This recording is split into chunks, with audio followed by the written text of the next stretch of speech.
He's here, ladies and gentlemen. Outlander himself, Sam Ewan. Hello. Hello, good to see you. Nice to see you.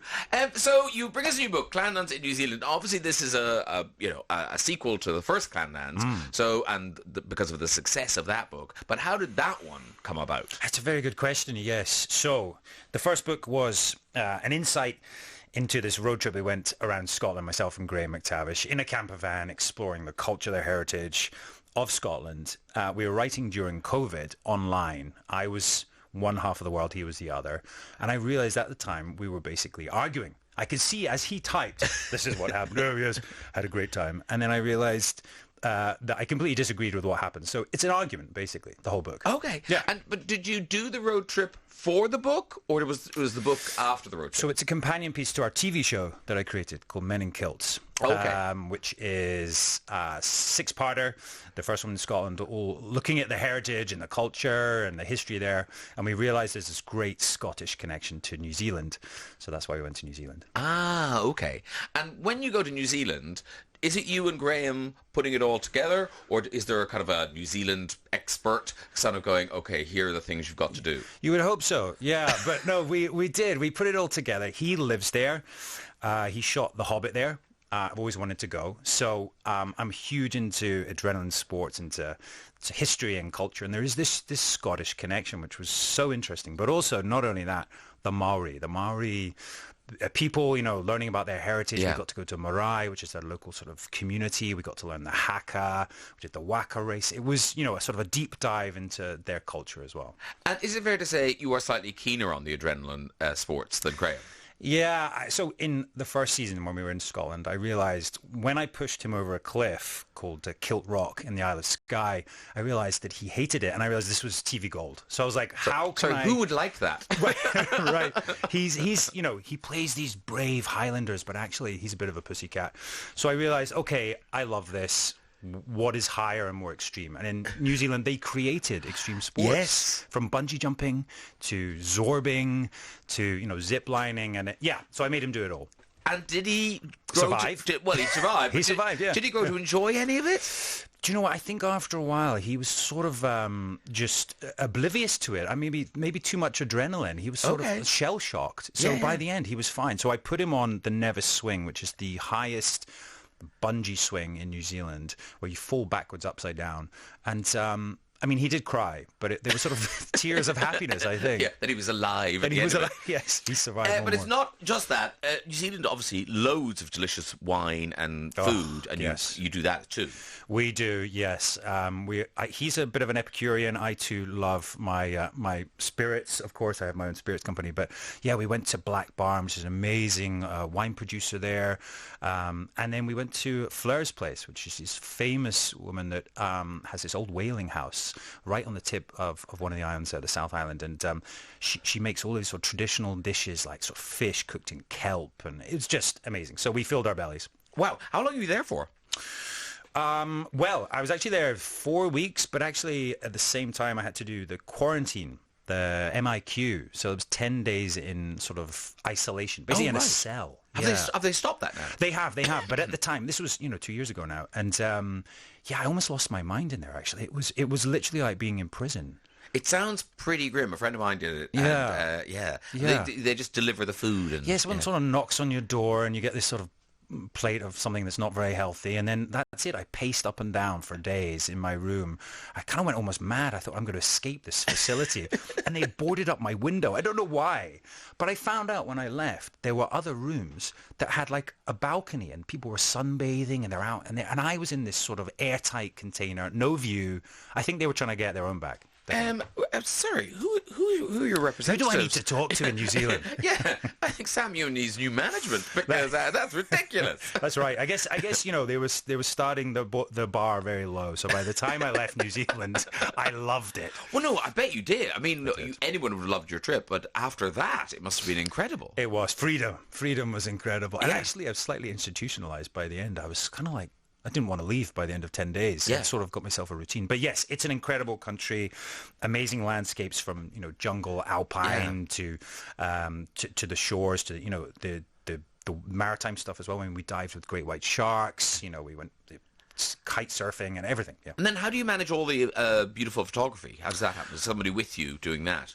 Yes. No, so we have a team, obviously. We're driving this camper van around. We put sort of GoPros on it, but we do have a whole team as well, and I think we needed it. Otherwise, we would have got very, very lost, if you put up with my driving. I'm pretty bad, to be honest. And it is a lot of time to spend with someone. Even if you were friends with someone and you work with them, being in a camper van for that long is different. It is. You learn a lot about their bodily functions. And, no, we get on very well. We're very competitive. And part of the show, especially in the first season in Scotland, we had a sort of competition. We would compete in a lot of sports. We did the Highland Games in Scotland. So we threw cabers and picked up heavy stones. And in New Zealand, we tried to continue that. But I realised quite early on that Graham was actually quite good. He's actually quite good at stuff. And so he actually beat me in most of the things, apart from the welly tossing. Okay. You have a gift. I do. I'm quite a good tosser, yeah. Very good. Yeah. And yourself and Graham, you're going into the final season of Outlander. I am, yes. Yes, the final season. We have been working on the show now for 8 seasons. This will be the 8th one. So it's a decade, 10 years. Wow. 10 years in the ginger wig. And it's been incredible. It's changed my life, Graham, honestly. It's been such an amazing journey, great character. And it's going to be bittersweet, definitely, when we finish it.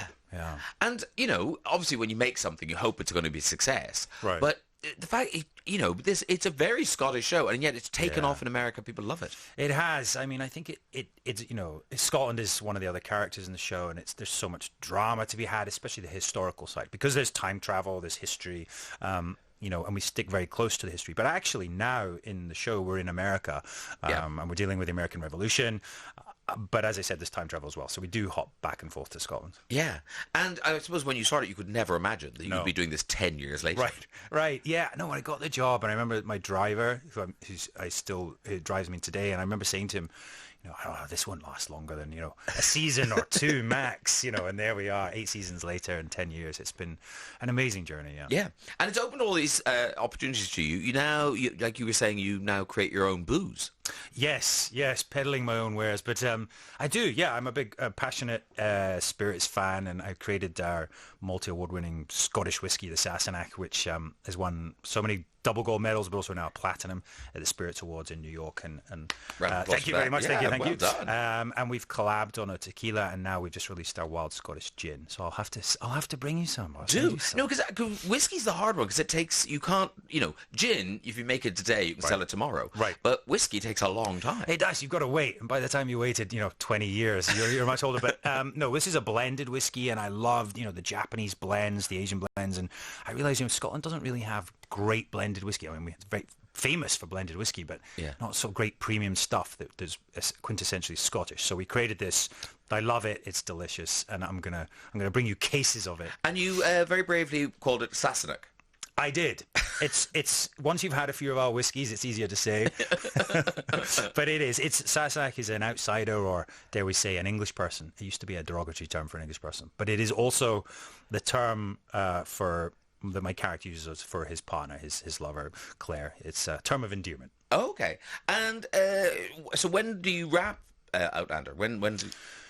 God, yes, we wrap next year, end of the year, probably around October. Not till then. And that will be it. Yeah, we go back the beginning of spring, this 2024, and doing 10 eps, and we get to finish it. And I don't know. I mean, it really is bittersweet. I've been in fittings already, and I realized as I was having my fittings, like, this is the last time I will be having my fittings ever on the show. I started getting quite emotional about it. Yeah. Wow. Yeah. You're keeping the kilt, I presume? I'm gonna steal as much as I can. If it's not tied down, it's going in the back of my car. Yeah, I've already taken a few things from set. Yeah. It is going to be so strange, though, after 10 years to suddenly, that isn't happening. Yeah, and I've spoken to other people about it. I mean, I've just done this TV show on Channel 4, The Couple Next Door, which has done very well. It's the biggest streaming drama on Channel 4. Yeah, Eleanor Tomlinson was on the show. Exactly, and I was talking to her because she did Poldark for a number of years as well, and I was asking her, what is it like? And she said the same. She was like, you probably need therapy and a very strong drink, but yeah, it's gonna be a big moment. Yeah, well, congratulations on The Couple Next Door. Thank you. Yes, thank you. Yeah, because how do you find time to do to film something else, to do these trips, to create the books? Oh, I have several versions of me, AI versions. Okay. Yeah. Well, thank you very much for sharing this version today. Yes, Thank you very much. This one is slightly hungover and tired, I think. Oh, really? Were you out last night? I went to, I'll give a shout out to Russell Tovey, who I've worked with. Oh, the Talk Art. Yes. Yeah. Yeah. They are two brilliant guys, Robert and Russell, and they had their 5th anniversary last night. There are 2 books which are fantastic. Yeah. New York Times bestsellers as well, I think. And it was a great evening. It was Yeah. really cool. No, funny enough, because I went to the cabaret last night, and Self-Esteem is in that, and she was off to that party as well. Oh, actually, yes, saw her. Yep. It's such a small showbiz world, ladies and gentlemen. Rubbing shoulders. Yes. I was almost at that party. Almost.